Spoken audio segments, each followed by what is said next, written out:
Hello, everyone, and welcome to another episode of Autism Stories. I'm your host, Doug Bletcher, the founder of Autism Personal Coach. Autistic people are the true experts of the autistic experience, and Autism Stories is where we interview autistic people to learn from their stories, experiences, and get their insights. If you would like to be notified about each week's episode of Autism Stories, we suggest you subscribe on your favorite podcast listening platform. We'd also appreciate it if you could give us a positive rating and review, as it will help others to learn about autism stories. On today's episode, Gaby Desmarais joins us to discuss being an empath, getting her sensory needs met, and life in South Africa. We hope you enjoyed today's conversation. Gaby, thanks so much for joining me here on Autism Stories. Lovely to be here. Thank you, Dad. I'd love to start out by learning, where does your story in the autistic community begin? My story began a few months ago when I started a new Instagram account called Paths for Peace, where I embarked on a self-care journey. And along the way, I met a new therapist who picked up on potential neurodiversity. I have another accurate diagnosis, so I was already seeing my psychiatrist, which was lucky, and he suggested I take various tests, including the RADS-R. And so with high results, we realized there was something there that needed addressing. And after answering many standard questions and reflecting on my life since birth, I was incredibly relieved to receive a professional diagnosis from him, as I felt hopeful to understand myself and my life timeline better.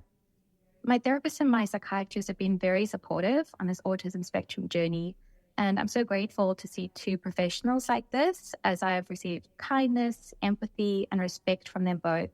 And that means everything.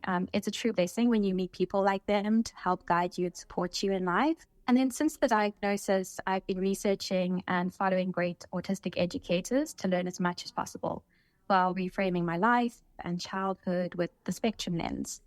And I've been unmasking, which basically means uncovering my authentic self more every day. And this has been immensely freeing and feels like, honestly, a warm breeze like blowing through my life's path. And I've been sharing autistic spectrum information that I relate to, close friends and family, to help them understand me. And clear communication has already helped transform my life. And it allows me to receive support from caring individuals. And I realize that the people who love you will always be open to learning more about you. And it's one lesson that I carry with me. Now, I'm always curious about how the autistic experience is different in cultures really all around the world. So from what I understand, you live in South Africa. Reflecting on your life there, what has the autistic experience been there for you?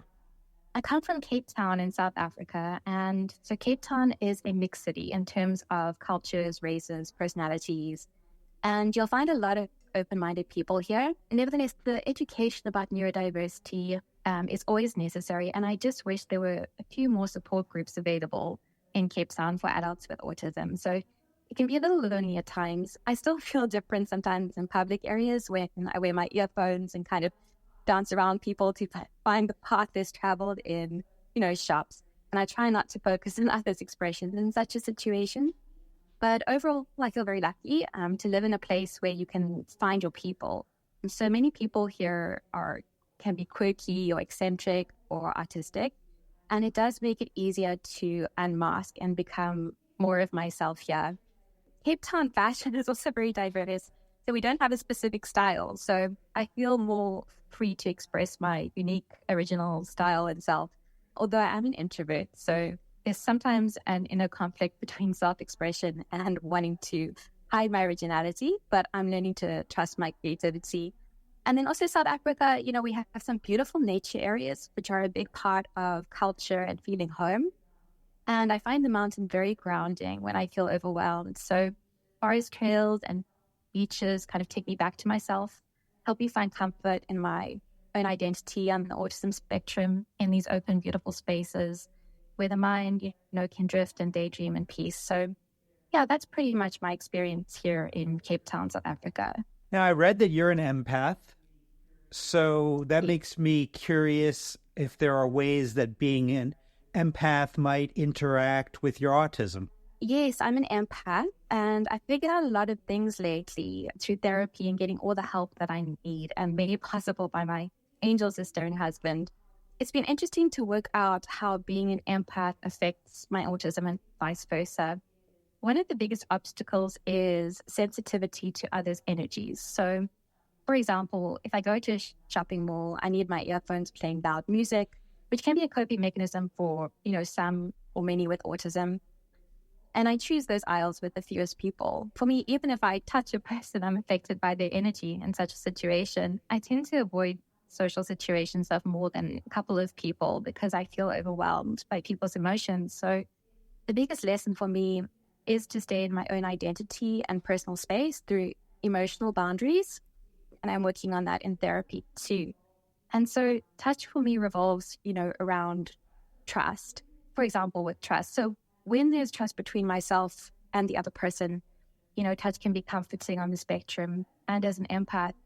So as an empath and as an autistic person, knowing someone and having that sense of intuitive trust allows me to let that person into my physical space. And it is easier with people with quieter energy, a sense of calm and ease about them. So touch as a sensation is effective for me in an autism way, but also as an empath. So touch definitely stands out. Yes, it can be tiring, but yeah, and sometimes there I do need time to regulate, sit with my thoughts. For example, one day it was a positive thing, and I spent most of the day feeling like the emotion of love. And it lasted many hours, just this one feeling. And it wasn't romantic, just simply love. And I think that's when I feel comfort in being alone, because I feel like maybe not everybody could understand the magnitude of the single emotion. So occasionally I consider maybe I'm not normal to be feeling such a big emotion all day. But at times like these, I just need sensory stimulation, a nature walk, cuddle with my cat, or I need to create as an artist, just letting go of that extra love and emotion and sending that out into the world to find some balance again. So those are a few of the ways that they may interact. I think that there are a lot of us as autistic people that are empaths. However, what I've often observed is this ability tends to work against us because we feel so much and not for us. So would you have any suggestions on how autistic empaths can use this ability to enhance their lives? The first thing to do really is to acknowledge that you're an empath or one is an empath. And as an empath, as you mentioned, sometimes feels energy not meant for us. And in fact, that's an excellent way to put it. So emotions as an empath can get heightened when we are uncertain if they are, as you said, ours or those of others.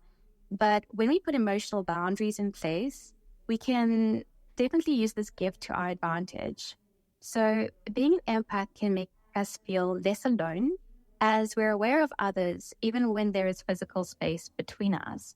So it can help us feel less isolated. Being an empath also allows us to feel when emotional spaces are comfortable or beneficial by instinct. So on the spectrum, sometimes one can understand someone in literal terms or try and understand someone in literal terms by the exact words they say. I personally find this is because a lot of people don't know how to speak from their heart. And an empath is able to feel intuitively what is true in people's hearts, the things that people don't say. And I find this incredibly helpful in situations. So I'm still learning to trust my intuition over literal interpretation. As an autistic, this lesson can be challenging, but embracing the lesson helps enormously in navigating life and different kinds of relationships. So as an empath, this is the best part and a lucky aspect for me. And I feel like I can feel more love this way. It becomes a bit easier to connect with people when sometimes an autistic journey can be a bit isolated in the connection and understanding from my experience. And, strong emotional boundaries can help harness and use empath gifts to help with autistic difficulties instead of the two clashing. So one can ask a therapist for help or research how to put these boundaries in place as an empath. And I've learned in therapy that visualizing boundaries really helps. And I like to keep these images in mind. I'd love to paint the visions in the future as a reminder to help me as well. But being an empath helps me to be slightly more gentle in certain responses because then I remind myself that my responses as neurodiverse could be misinterpreted sometimes. So I'm a very honest person, and I think that could come across as being maybe too short and abrupt on occasion, but I try my best to use the empath quality of feeling the other person's reactions. And I do, however, have a tendency to be a bit soft. So I need to continue working to unmask, to also be a bit more direct and use that quality too. So there needs to be a balance between that directness and intuition. And ideally, I would like to consistently create this balance in my life. But also lastly, I find that walking in nature, it's very healing as an empath, autistic empath, recharging, tired energy or neutralizing overwhelm, and receiving oxygen from trees next to me or breathing in the scent of the ocean really helps calm anxiety. So allowing me, to feel those emotions deeply. And when this empath energy is healed, by this fresh air and beauty, I feel strong, able to handle any difficulties that may present themselves as an autistic empath in today's world. Now, I love hearing when other autistic people are getting their sensory needs met. So thinking about that, you are a creator and you create items that are cozy for yourself and help with stimming as you love soft things. What soft things do you create, Gaby? As I started unmasking my autism and needs, I needed something soft in my hand. I had this bright pink fluffy ball that I would stroke squeeze through up and down in the air. I took it to coffee shops. I took it everywhere. And the pink ball made me feel safe and nurtured. And then one day, I realized that I could knit my own soft items to help with anxiety. So I started hand knitting, and I hadn't done hand knitting since early school days. And the first item I made was knitted hand sleeves. Having the softness easily accessible all the time, has made a big difference in my life. So I'm able to fiddle with the sleeves as my personal stimming. And, stimming is definitely nothing to be ashamed of.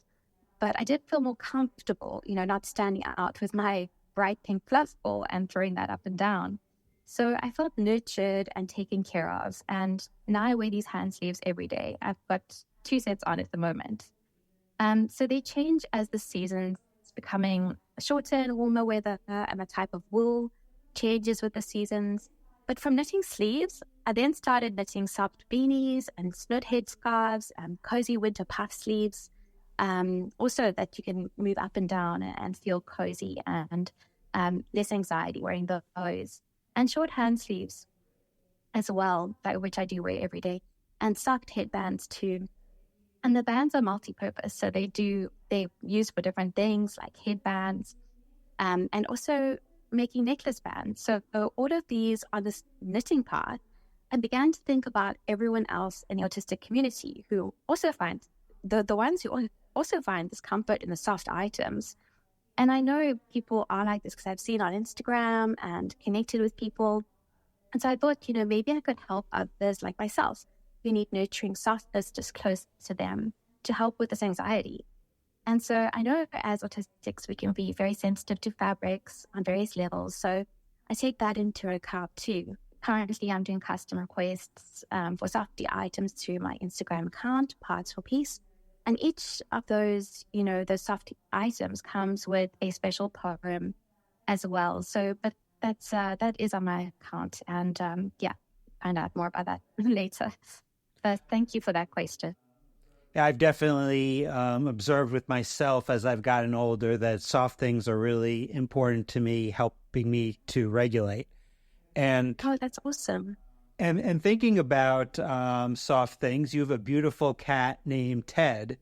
In what ways does Ted help regulate you? Yes, Ted is on the bed at the moment, sleeping with his eyes closed. I mean, he's looking like he's meditating. So yes, he is my boy, my bud, and my friend. So my mother adopted a 9-year-old ginger cat. He's a ginger boy. a few months ago, and not too long after my autism diagnosis. It was love at first sight, and I literally saw him and he looked like Garfield. So I'd seen Ted up for adoption. His loving owners, they had to move overseas, and we were looking for the right home for him. They were looking for the right home for him. And in the ad, it said that Ted loves laps and the bed. And so he definitely loves laps, and he's super soothing. As a child, I always had pets, so stroking them helped with my anxiety, especially anxiety in my hands. And so Ted curls into a croissant ball on my lap, and if he falls asleep, he may start snoring as I stroke him, and there's nothing more comforting in this world, and my anxiety fades and I become grounded. It's easier for me to communicate when Ted is around. Playing with him also helps me regulate when I'm stressed or, frustrated. And he loves to play with leftover wool from my knitting. So right now he's into white knotted wool. And so his softness is just very healing. And so, when he's on my lap, I'm very at peace. And sometimes he'll look at me and I swear I can feel what he's feeling, which is probably love and nurturing. And that just makes sense to me in its simplicity. And so Ted and I don't need words, and I love that. So love and friendship between pets and humans, speak louder than words. And another thing that Ted does as a support cat is to pull me out of hyperfocus. So one time he actually sat on my art papers and stared at me. And so I stopped and got off this creative treadmill. And his presence also reminds me to create with care and look outwards instead of getting too focused on the act itself, which has often happened with me. So he reminds me of purpose and intention, and which also protects me from the intensity that passions can sometimes evoke. I feel like I've known Ted forever, and I'm so grateful, for our unspoken connection. And lastly, how can our listeners learn about and follow you beyond this interview? You can follow my Paths for Peace account, so Paths, plural, on Instagram, and it's an account related to self-care and nurturing and living as your authentic self. So this account is all about love, respect, and kindness. And I would love to see anyone there. My DMs are always open for anyone interested in my Softy products. Or if you're connecting to this interview and would like to chat as a kindred spirit, that would be amazing too. Paths for Peace is where all loving paths are honored. And the account and my brand acknowledge it, and I acknowledge that and respects that these all loving paths have equal potential to bring world peace. And there are mindful, loving shares, and Paths for Peace has many journeys with different themes. First, it was a self-care journey, then emotions, discovering the authentic self, and I share as I learn. I always want to be a student in life and have personal growth. Right now, the current journey is called Bright Hope, when all colors are released. And you can see some photos of the softies and things that I make on the account to give you an idea of what I create and sell. And Bright Hope follows self-acceptance and suggests that we do not have to tone ourselves down for anyone, but live as our full and beautiful and unique selves. And at Paths for Peace, I'm always creating. I have a degree in fine art, so it's part of what I do and what I love.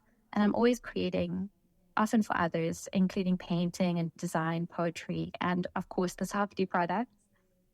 And every item is intuitively created for an individual. And I send love and peace with each and every item. So to whoever's going to own it. And at the moment, all you need to do is DM me there for more information at Paths for Peace, and it would be lovely to hear from you. I do just have a quick few words of a poem message, and that one is called Nurturing. Very simple, but each one, it will come with an item. And once wisdom is accessed, we realize the spirit needs nurturing above all priorities. The self appreciates every caring word, every thought meant for self-care. Coffee, tea, mug, silence. The silence is a blanket to draw near, where your words will caress the heart, fatigue, and all wounds untreated. Yeah, and that's how you find me at Paths for Peace. So. Well, Gaby, I really appreciate your time today. I really appreciate your wonderful energy. Thanks so much for joining us here on Autism Stories. Thank you so much, Doug, for this interview. It means a lot to me, and I really appreciate the thought behind the questions and everything you've been saying. So much appreciated from my side. Thanks so much to Gaby for the conversation. To learn more about Gaby, please check out the link in the podcast description for this episode. We always love hearing from you and would especially love to hear from you relating to this episode regarding if you're an empath. And if so, how do you regulate your emotional experience? Did you know Autism Personal Coach provides neurodiversity affirming support by autistics for autistics? We empower autistic adults and teens to lead self-directed, purpose-driven lives through customized life coaching and community groups. Our distinct approach prioritizes each client's unique goals and preferences, fostering a sense of agency and promoting self-advocacy. Coaches work collaboratively with clients to develop personalized strategies and tools that can help with executive functioning, emotional regulation, relationship building, stress management, and much more. We also support parents and partners of autistic individuals by providing insights and guidance to bridge communication gaps and nurture mutual understanding. With our accessible remote services, individuals from any location can receive the assistance and mentoring they need. Join us today to experience judgment-free coaching rooted in empathy, expertise, and respect for autistic identity. Until next time, I'm Doug Bletcher of Autism Personal Coach. Talk to you then.